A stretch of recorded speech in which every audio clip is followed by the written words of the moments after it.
नमस्कार फ्रेंड्स, स्वागत है आपका।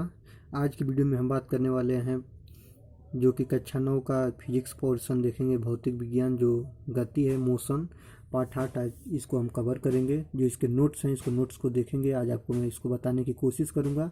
तो आज ज़रूर आप बताइए कि आपको कैसी वीडियो लगती है। वीडियो अच्छी लगती है तो वीडियो को लाइक करें, और चैनल पर नए हैं तो चैनल को सब्सक्राइब करके बेल आइकन को प्रेस कर लें। ऐसे ही मैं क्लास सॉल्यूशन संबंधित नोट आपको लेकर आता रहता हूँ। तो चलिए आज की वीडियो को स्टार्ट करते हैं। आज आपको हम कंफर्म कराएंगे, आप एकदम सटीक जगह पे आ गए हैं। तो चलिए आज की वीडियो आप अंत तक देखिए, बिल्कुल आपको ये पार्ट कंफर्म होने वाला है। तो चलिए आज की वीडियो देखते हैं। सदिश राशियाँ किसे कहते हैं? तो सदिश राशियाँ किसे कहते हैं, पहले देखेंगे राशियाँ किसे कहते हैं, और राशियाँ में सदिश राशि और अदिश राशि। ठीक, तो सदिश राशि किसे कहते हैं, अदिश राशि किसे कहते हैं? तो इन दोनों को कंफर्म करने के लिए दो ही चीज़ का आपको ज्ञान होना चाहिए। क्या क्या है वो चीज़ आपको बताता हूँ। तो इसको बताने के लिए मैं आपको एक अलग से पेज लेकर आता हूँ। इस पेज में आप देखेंगे जो सदिश राशि है और अदिश राशि है। ठीक, इसको आप एक परिमाण और दिशा, परिमाण और दिशा लेकर दोनों का हम निर्धारण करते हैं। ठीक, किसमें परिमाण रहता है और किसमें केवल दिशा या परिमाण रहता है, इसको आप देखेंगे कैसे होता है। इसको आपको मैं बताता हूँ, पूरी तरह आप सीख जाएंगे। ठीक, तो क्या होता है कि ऐसी राशियां जिनकी जानकारी के लिए केवल परिमाण के साथ साथ दिशा की भी आवश्यकता होती है, उसे हम सदिश राशियां कहते हैं। ठीक, परिमाण के साथ साथ दिशा दोनों की आवश्यकता, उसे हम सदिश राशियां कहते हैं। जैसे विस्थापन हो गया, वेग हो गया, संवेग हो गया, त्वरण हो गया, बल हो गया, आवेग हो गया, बला गुण हो गया, ये सब क्या है? सदिश राशियाँ। ठीक, इनको याद करने के लिए एक आपको ट्रिक बताता हूँ कि वह राशियाँ जिसमें व आता है, व वक वकील वाला व, उसे हम सदिश राशियाँ कहते हैं। जो आप देखें विस्थापन में वह है, वेग में है, संवेग में है, ठीक, त्वरण में है, सब में क्या है? वह है। ठीक, उसे सदिश राशियाँ कहते हैं। ऐसी राशियाँ जिनमें केवल परिमाण के साथ साथ दिशा भी होती है, उसे हम सदिश राशियाँ कहते हैं। और अदिश राशि हम देखेंगे कि वह राशियाँ केवल जिनमें व्यक्त करने के लिए केवल परिमाण की आवश्यकता होती है, उसमें दिशा की आवश्यकता नहीं होती है, केवल परिमाण की आवश्यकता होती है, उसे हम अदिश राशियाँ कहते हैं। उदाहरण में आप देखिए, द्रव्यमान, दूरी, समय, चाल, आयतन, दाब, कार्य, ऊर्जा, शक्ति, ताप इत्यादि सब क्या है? अदिश राशियाँ। ठीक, अदिश राशियाँ में केवल परिमाण की आवश्यकता होती है, दिशा की आवश्यकता नहीं होती है। और सदिश में परिमाण और दिशा दोनों की आवश्यकता होती है। ठीक, आप देखेंगे उदाहरण आपके सामने है, द्रव्यमान, दूरी, समय, चाल, आयतन, इसमें वह नहीं आता है, भी आप ध्यान देंगे। ठीक, आगे देखेंगे, आगे देखिए दूरी किसे कहते हैं? दूरी, डिस्टेंस, डिस्टेंस किसे कहते हैं?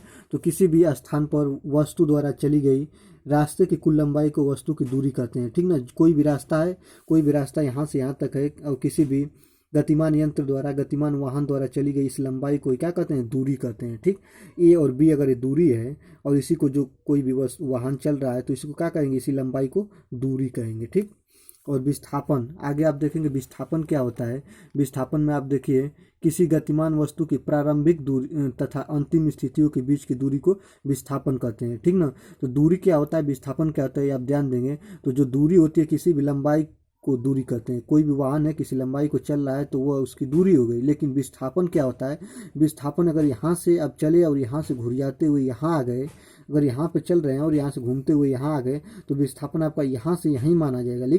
ठीक, लेकिन दूरी आपका पूरा दूरी रहेगी। ठीक, यही होता है दूरी और विस्थापन। आप अंतर समझिए, दूरी होता है तो आप जितनी दूरी चले वह पूरी दूरी नापी जाएगी। ठीक, लेकिन विस्थापन आप यहाँ से यहाँ जा रहे हैं ना, भले से आप घूम कर यहाँ से यहाँ आ रहे हैं, उसका मतलब नहीं है, तो दूरी हो गई, लेकिन विस्थापन यहाँ से यहाँ का माना जाता है। ठीक, तो किसी गतिमान वस्तु की प्रारंभिक तथा अंतिम स्थितियों के बीच की दूरी को विस्थापन कहते हैं। और विस्थापन क्या है? सदिश राशि है। ठीक, इसका मात्रक सेंटीमीटर, मीटर, किलोमीटर आदि होते हैं। यह धनात्मक, ऋणात्मक तथा जीरो हो सकता है। ठीक ना, ये भी आप ध्यान देंगे। अगला देख, दूरी और विस्थापन देखने के लिए आप यहाँ पे देखेंगे, अगर कोई वस्तु है, कोई भी वाहन है, अगर ए से बी होते हुए सी यहाँ पर जा रही है, कोई वाहन है, ठीक, आप देखिए ए से यहाँ से ऐसे होते हुए यहाँ पर जा रही है, तो क्या होगी? इसकी दूरी जो होगी ये 4 किलोमीटर और 3 किलोमीटर, 7 किलोमीटर दूरी तय करती है। लेकिन अगर इसका विस्थापन देखेंगे ना, तो विस्थापन इसका 5 हो जाएगा। यहाँ से और यहाँ का ही विस्थापन नापते हैं। ठीक, लेकिन दूरी, जितना दूरी तय की, जितनी लंबाई चली, इसकी पूरी दूरी हो गई। लेकिन विस्थापन अंतिम, प्रारंभिक और अंतिम स्थितियों के बीच की दूरी को विस्थापन कहते हैं। ये भी आप थोड़ा ध्यान देंगे। ठीक, आगे देखते हैं। आगे आपके सामने है कि चाल किसे कहते हैं? तो किसी भी गतिमान वस्तु द्वारा एकांक समय में चली गई दूरी को चाल कहते हैं। कोई भी गतिमान वस्तु मतलब जैसे कि मोटर कार हो गए, जीप हो गया, बोलेरो हो गया, सब क्या है? एक मोटरसाइकिल हो गई, सब एक गतिमान वस्तु इनको बोलते हैं। ठीक, ये भी आप ध्यान देंगे।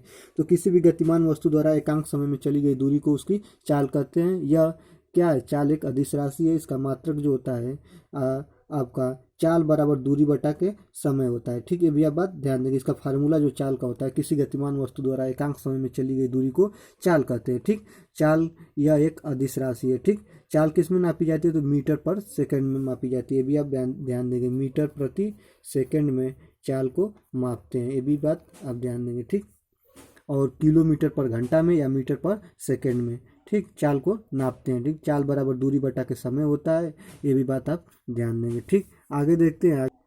आगे नोट में आप देखेंगे कि समान चाल किसे कहते हैं और समान चाल किसे कहते हैं। तो जब कोई भी गतिमान वस्तु समान समय अंतराल में एक समान दूरी तय करती है तो उसको समान चाल कहते हैं। कोई भी गतिमान वस्तु है, अगर वो समान समय में समान चाल दूरी तय करती है तो उसको समान चाल कहते हैं। लेकिन असमान चाल क्या होती है कि जब कोई गतिमान वस्तु समान समय अंतरालों में भिन्न भिन्न दूरियां तय करती है तो उसको क्या कहते हैं, असमान चाल कहते हैं। ठीक है, जैसे आप देखते होंगे कि 2 किलोमीटर की दूरी 2 मिनट में तय करती है, तो 4 किलोमीटर की दूरी कितने में तय करेगी, 4 मिनट में करेगी। 2 में 2 जा रही है तो 4 में 4 जाएगी। लेकिन असमान क्या होता है कि अगर 2 किलोमीटर की दूरी 2 मिनट में तय करती है तो एक बाद अगर वो 4 किलोमीटर की दूरी 4 मिनट में तय करेगी, लेकिन 4 मिनट में न करके 5 मिनट में करती है, ये असमान चाल कही जाती है। ठीक ना, तो समान समय पर समान दूरी जो चले उसको समान चाल, और समान समय पर असमान दूरी चले उसको असमान चाल कहते हैं। ठीक, अगला देखते हैं।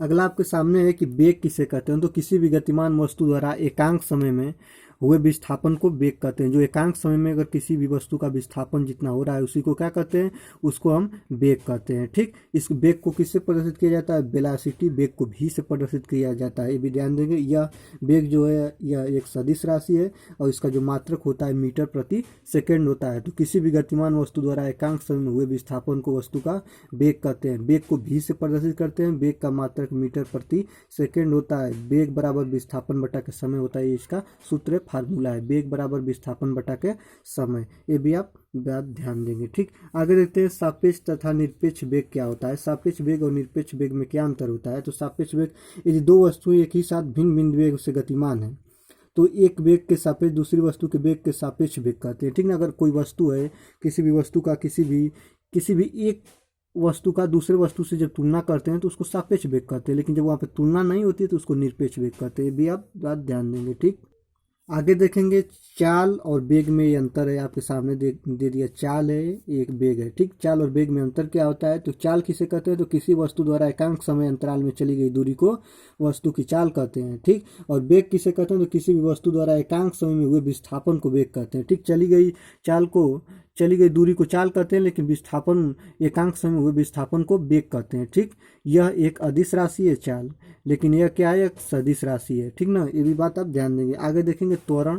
त्वरण क्या होता है, तो किसी भी गतिमान वस्तु के वेग परिवर्तन की दर को त्वरण कहते हैं। किसी भी गतिमान वस्तु में वेग परिवर्तन की दर को क्या कहते हैं, त्वरण कहते हैं। ठीक, त्वरण को ए से प्रदर्शित किया जाता है और त्वरण बराबर होता है वेग परिवर्तन बटा के समय। त्वरण बराबर क्या होता है, त्वरण बराबर होता है वेग में परिवर्तन और बटा के समय होता है। त्वरण को ए से प्रदर्शित करते हैं, ए बराबर। ठीक, त्वरण का मात्रक मीटर प्रति सेकंड का स्क्वायर होता है और न्यूटन के गति के नियम के अनुसार आप देखेंगे 3 न्यूटन के गति के नियम है। v बराबर u plus a t, s बराबर u t plus half a t का स्क्वायर और v स्क्वायर बराबर u square plus 2a yes. ठीक, इसको देखेंगे कि इसमें कौन सा अक्षर का मतलब क्या प्रदर्शित किया जा रहा है।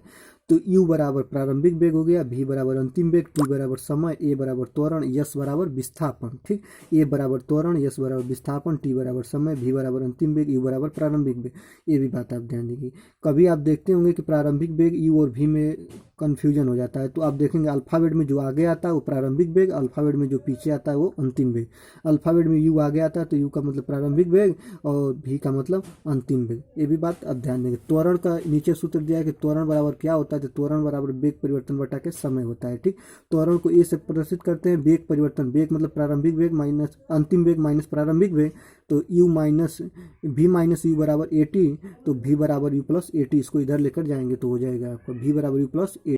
यहाँ पर आप देखेंगे v बराबर u प्लस ए टी हो जा रहा है। द्वितीय समीकरण देखेंगे, गति का द्वितीय समीकरण जो कि आप निगमन मैंने किया है, निगमन को भी आप समझ सकते हैं। यस बराबर u t plus half a t का स्क्वायर होता है और तृतीय समीकरण होता है v स्क्वायर बराबर u square plus 2a yes, ठीक ना। v बराबर आप देखेंगे अंतिम वेग, u बराबर प्रारंभिक वेग और a बराबर त्वरण, यस बराबर विस्थापन होता है। इसको भी आप ध्यान देंगे, ठीक। अगर यहाँ की बात करें तो यहाँ पर भी आप देखेंगे यस बराबर विस्थापन होता है, जो u बराबर होता है, u बराबर आपका प्रारंभिक वेग, t बराबर समय और a बराबर त्वरण, यहाँ पर भी t बराबर समय हो जाता है, ठीक। आगे देखेंगे, आगे किसी विशेष समय चाल में चली गई दूरी को, इसमें भी एक सूत्र होता है जो निगमन के माध्यम से यहाँ से मुझे प्राप्त हुआ कि एस टी बराबर यू टी प्लस हाफ ए इंटू 2t माइनस 1। ये भी आप ध्यान देंगे, जो यसवें समय में, टीवें समय में चली गई दूरी को। तो इस प्रकार ये रहा है आपका जो गति का पोर्शन है फिजिक्स का, भौतिक विज्ञान का, जो इसमें मुख्य मुख्य बिंदु रहे। इसको मैंने आपको बताने की कोशिश की, इसको मैं और अच्छे तरीक़ा से आपको बताऊंगा अगले वीडियो में। तो वीडियो को आप लाइक ज़रूर कीजिएगा, चैनल पर नए हैं तो चैनल को सब्सक्राइब करिए, क्योंकि मैं ऐसे ही क्लास सॉल्यूशन संबंधित वीडियो आपके लिए लाता रहता हूँ। धन्यवाद।